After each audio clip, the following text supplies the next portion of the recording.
Hi everyone, we will continue our search for truth home Bible study lesson with lesson 11 chart 3, right? And lesson 11 chart 3 continues on the theme of the signs of the end.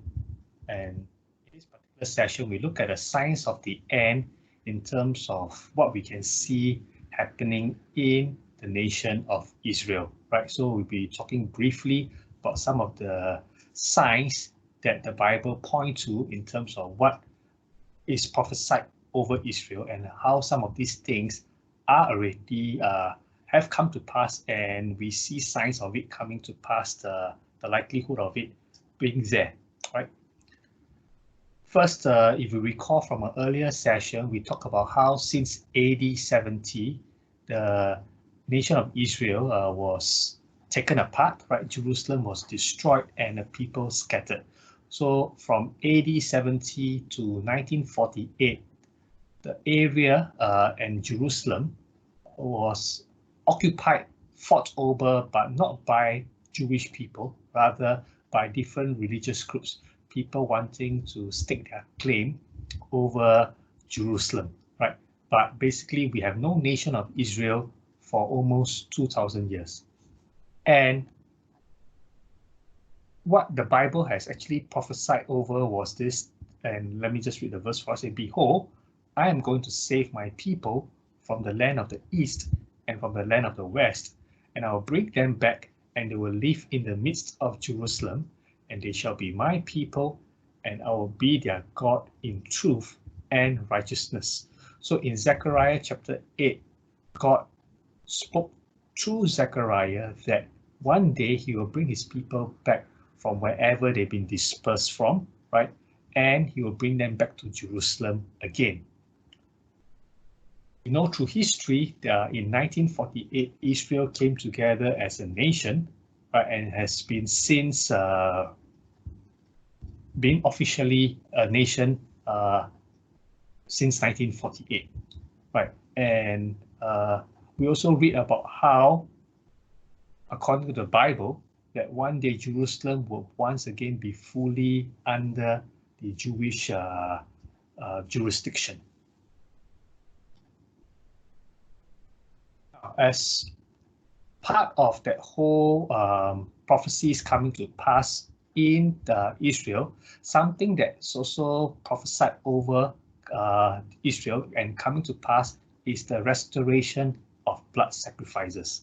Let me read a couple of Bible verses and explain further. Right. So in Numbers chapter 19, verse 2 and verse 10, this is what is asked of, commanded of the Jewish people. Here is a legal requirement commanded by the Lord. Tell the people of Israel to bring you a red heifer, a perfect animal that has no defects and has never been yoked to a plow. This is a permanent law for the people of Israel and any foreigners who lived among them. So, according to God's laws, the Israelites are to ensure that they have blood sacrifices, and in this case, very specifically, a bull, right, a red bull, right, that has no defects, right, has not been put to farming and plowing, right, and this is something that is commanded of them. Now, however, since the temple has been destroyed in AD 70, the Jewish people has never been able to offer blood sacrifices. Of Revelation chapter 11, verse 1, this is John speaking. He says, then I was given a measuring stick and I was told, go and measure the temple of God and the altar and count the number of worshippers. So it seems that John saw a vision of a temple of God and the altar and people worshipping in the temple. He was asked to measure it. So in the book of Revelation, God has revealed to John that one day the temple will be rebuilt. As mentioned, since the destruction of the temple, there has not been any blood sacrifices because of how the Israelites believe worship is meant to be. Sacrifice should only be done in the temple ever since the Israelites had the temple as part of their worship to God. right? And since then, the Jews have always been, at least those who are religious, praying for the temple to be rebuilt.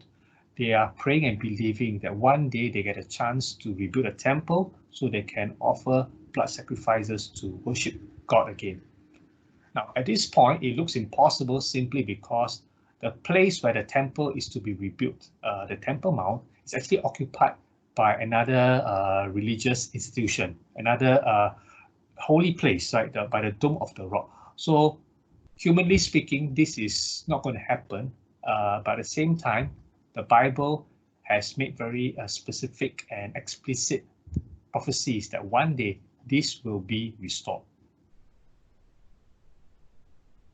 With regards to Israel, there are also prophecies talking about increasing conflict, right, between nations, right, and specifically nations coming together to attack Israel.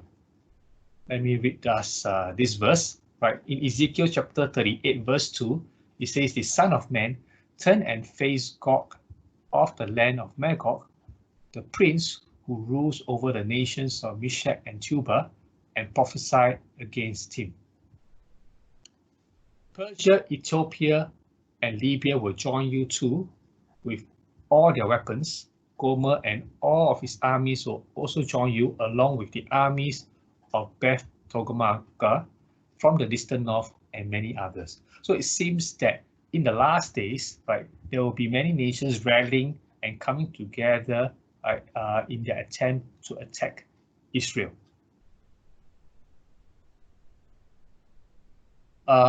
As we round up this particular session, let's try to make sense of how we can apply some of these facts and some of this information. Now, as we have seen through different lessons, right, and one thing we can see is that through prophecies, God always keeps his promises. So that's something important, which I thought is I want us to take away with, that when God fulfills his prophecies, it is his way of showing that he will keep his promises. Right? And when the odds seem impossible, God will deliver his people. Right? Then a prime example being how Israel is able to come together as a nation against all the odds after almost 2,000 years. Right? And as the Bible records in many of these other prophecies, right, God will continue to deliver his people against their enemies. All right.